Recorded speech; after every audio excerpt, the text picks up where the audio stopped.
শহীদ বাবলু ভাই আমাকে বলেছে আমার বড় ভাইয়ের নাম ধরে দুলাল। আমার বড় ভাইয়ের নাম আসলে দুলাল।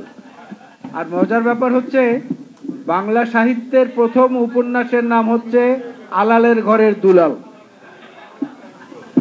এবং সেই উপন্যাসের লেখক ছিলেন পেরিচাঁদ মিত্র, যার ছদ্মনাম ছিল টেকচাঁদ ঠাকুর। ওই উপন্যাসে প্রথম তিনি বাংলার চলিত ভাষা এবং সাধু ভাষা দুটার সংমিশ্রণে সেই উপন্যাসটি তিনি রচনা করেছিলেন। যাই হোক, এটা বাবলু ভাইয়ের কথার প্রেক্ষিতে আমি বললাম। সম্মানিত বন্ধুরা, অনেক সময় বক্তব্য হয়েছে।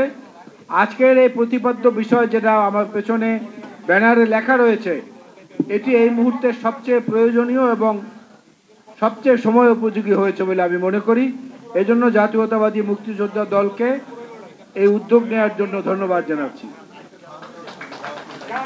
অনেকগুলো কথা এখানে এসেছে, না আসা যে কথাগুলো এখানে আলোচনা হয়নি এরকম দু একটি বিষয় আমি আপনাদের সামনে তুলে ধরতে চাই। একটা হচ্ছে যে বিএনপিকে ইদানিংকালে মনে হচ্ছে যে বিএনপি বোধহয় একটা অর্জুন গাছ। আপনারা দেখবেন এই কাশিমপুর জেলখানায় আমি বারবার এটা দেখেছি। আমাকে তো যখনই গ্রেফতার করা হয়েছে তখনই কাশিমপুর কারাগারে নেওয়া হয়েছে। কেন্দ্রীয় কারাগারে আমাকে রাখা খুব কম সময় হয়েছে, একদিনের জন্য হয়েছে বেশিরভাগ সময়। তো সেখানে গিয়ে দেখেছি অর্জুন গাছের একদম যতটুকু নাগালের মধ্যে পাওয়া যায় ওটার শরীরে আর কোনো ছাল বলতে কিছু থাকে না। এই অর্জুন গাছের ছাল নাকি মহৌষধ, নানা রকমের রোগে লাগে, একদম সর্দি কাশি হাঁচি থেকে কলেরা মহামারী ডায়রিয়া যা কিছু আছে সব কিছুতে লাগে।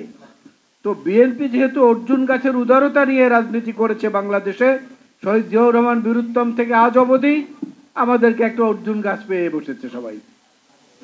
কিন্তু এইটা যে অর্জুন গাছ না, এইটা যে মাঝে মাঝে কাঁটাযুক্ত গাছেও পরিণত হতে পারে সেই ধারণাটা যাদের নাই তারাই আজকে বেশি বকবক করছে।